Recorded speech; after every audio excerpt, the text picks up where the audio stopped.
A young captain, age 34, a country that had been shackled by chains of slavery for decades, a continent that had been looted for centuries. And then one day that young captain said, "Enough, no more." He expelled the forces that had ruled his country for 100 years. He nationalized the mines that foreign companies had been looting for decades. He rejected the currency that kept his country enslaved. And when the world tried to stop him, he smiled. He said, "Now we will take care of our own land." This is the story of Africa's youngest president. This is the story of the man the world began calling Africa's Che Guevara. This is the story of Captain Ibrahim Traoré, March 14th, 1988. A boy was born in a small village called Kéra in Burkina Faso. He was named Ibrahim Traoré. No one knew at that time that this boy would one day change the face of all of Africa. Ibrahim started his education at the primary school in his village. Then he attended the mixed high school in the city of Bobo Dioulasso. In 2006, he earned his bachelor's degree in science. After that, he went to study at the University of Ouagadougou, the capital city. There he earned his master's degree in geology. He wanted to become a scientist. He wanted to understand the treasures hidden in the Earth's embrace. But destiny had something else in store. In 2010, Ibrahim joined the military. He enrolled at the Georges Namoano Military Academy in the city of Po. After 2 years of rigorous training, he finished second in his batch. He was commissioned as a sub-lieutenant. In 2014, he became a lieutenant. In 2020, he received the golden buttons of a captain. Now he was a soldier, but he was not just a soldier. He was also a geologist. He knew what lay beneath his earth. He knew where the gold, uranium, manganese were, and he also knew who was looting all this treasure. Traoré served in the most dangerous regions of Burkina Faso during his time in the military: the Sahel region,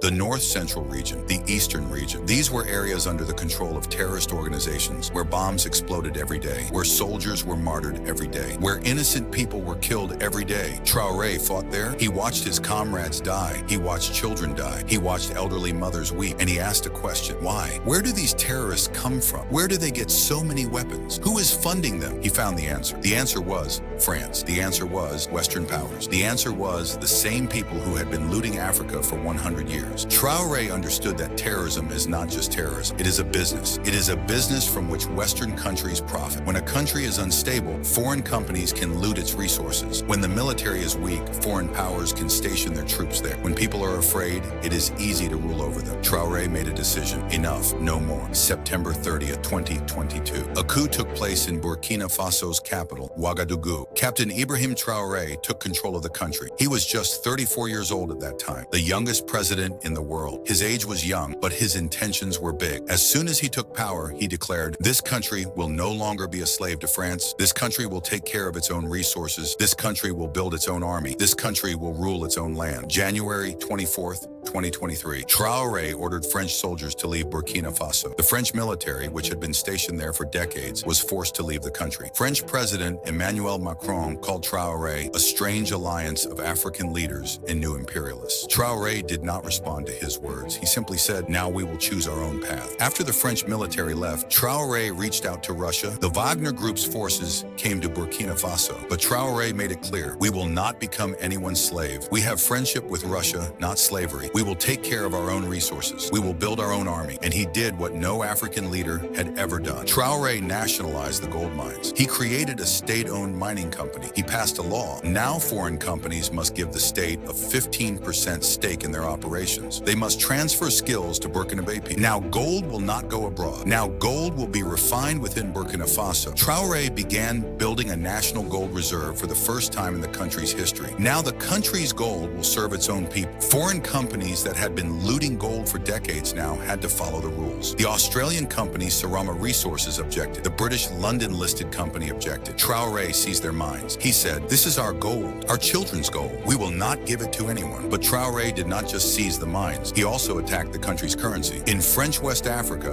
a currency called the CFA franc is used. This currency is held in France's treasury. France controls this currency. Traoré said, "This is slavery. We will create our own currency." He began preparations to break away from the CFA franc. France panicked. If Burkina Faso leaves the CFA, other countries will follow. The entire French Africa could collapse. In 2025, Traoré made another big decision. He dissolved all political parties in the country. He said, "Political parties have divided the country. They have promoted corruption. They think about their own pockets. not the people. There will be no more political parties. Now there will only be the people. Now there will only be the nation. This decision was controversial. Western countries called it dictatorship, but Traoré's supporters said, when democracy has become just a name, it needs to be changed. That same year, Traoré brought a revolution to agriculture. He said, we will not ask others for grain. We will grow our own food. His ministers got to work. New technologies came. New seeds arrived. New irrigation plans were made. And by the end of 2025, Burkina Faso became self-sufficient in food. The country that used to suffer from hunger every year began exporting grain. Wheat, pineapples, coffee, cocoa. All of these began to be cultivated in Burkina Faso. The world was amazed. A poor African country had achieved the impossible. In early 2026, Traoré made another major announcement. He said, now we will build our own roads. There is no need to pay foreign companies. We have our own engineers. We have our own workers. We have our own Fasomebo agency. They will build the roads. He said, we will not fall into the debt trap. Development does not come from foreign debt. Foreign debt is just another name for slavery. Traoré's biggest achievement was the fight against terrorism. He launched Operation Lalmusga, meaning wall of ice. Burkina Faso's military liberated dozens of towns from terrorists. The areas around the Kompienga Dam, the Gulmu region, the areas around Djibo City, the Toufé region. These were all areas where terrorists once ruled. Now the Burkinabe flag flew there. Thousands of displaced people began returning to their homes. Schools began reopening. Markets began functioning. Life began returning. Traoré did not just fight. He also gave the military a new form. He created the VDP, or Volunteers for the Defense of the Homeland. Thousands of young volunteers joined the military. They were given weapons. They were given training. Now Burkina Faso had the largest volunteer army in the world. And this army was fighting for its own land, not for any foreign power, not for any foreign company, just for their own country. Traoré's popularity was not limited to Burkina Faso. All of Africa began listening to him. At the 2023 Russia-Africa Summit,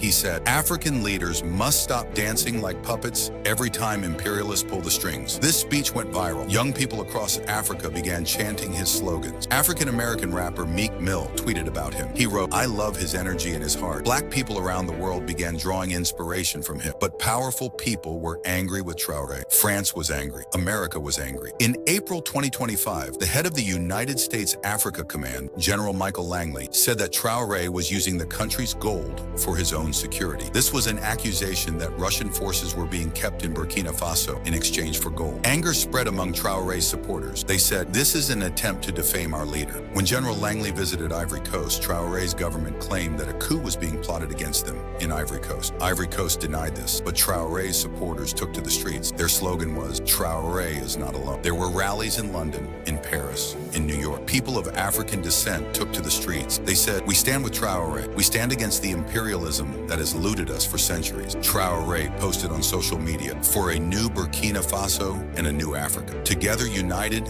we will defeat imperialism and colonialism. In 2026, Traoré brought major changes to education. He said, we need an education that makes us self-reliant. We need technical and vocational education. He announced the opening of dozens of new technical high schools. He announced the creation of a technical university. He announced that Burkina Faso had purchased the most advanced scanning electron microscope ever. It was the most advanced in all of Africa. Now, Burkina-based scientists would not need to go abroad for research. Traoré's story recalls the heroes of African history who liberated the continent. Kwame Nkrumah of Ghana, Kenneth Kaunda of Zambia, and above all, Thomas Sankara of Burkina Faso. Sankara came to power in 1983 at the age of 33. He changed the country's name. He gave women freedom. He built schools. He planted trees. He said, fatherland or death, we will win. 4 years later, in 1987, he was assassinated. France had him killed. After that, Burkina Faso returned to French slavery. Traoré took up Sankara's legacy. He said, we will fulfill Sankara's dreams. He wore the same military uniform as Sankara. He spoke to the people the same way Sankara did. He lived the same simple life Sankara did. But will his fate be the same as Sankara's? Will he also fall victim to the same powers that killed Sankara? That question remains today. Will he win that war? Will he defeat the forces that kept Africa enslaved for centuries? Will he fulfill Sankara's dream? These questions remain today. But one thing is certain. Traoré has shown Africa a new direction. He has shown that a poor African country can change its own destiny. He has shown that a young captain can challenge the most powerful forces in the world. He has shown that